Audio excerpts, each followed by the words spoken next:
అన్నంలోకి అలానే చపాతీలోకి అయితే చాలా బాగుండే కర్రీ, అది కూడా డాబా స్టైల్ కర్రీ అయితే ఈరోజు చూపిస్తున్నాను.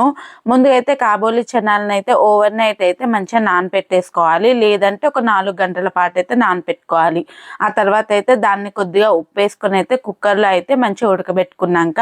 ఒక కడాయి తీసుకొని అందులో కొద్దిగా ఆయిల్ వేసుకొని ఉల్లిపాయలు అలానే టమాటోలు ఎండుమిర్చి అలానే వెల్లుల్లి కూడా వేసుకొని మంచిగా ఫ్రై చేసేసుకొని దాన్ని అయితే మిక్సీ చేసి పక్కన పెట్టుకోవాలి. ఆ తర్వాత అదే కడాయిలో కొద్దిగా ఆయిల్ వేసుకొని హోల్ గరం మసాలా వేసుకొని పచ్చిమిర్చి కరివేపాకు వేసుకొని అది వేగిన తర్వాత మనం రెడీ చేసి పెట్టుకున్న టమాటో పేస్ట్ని వేసేసుకొని అది బాగా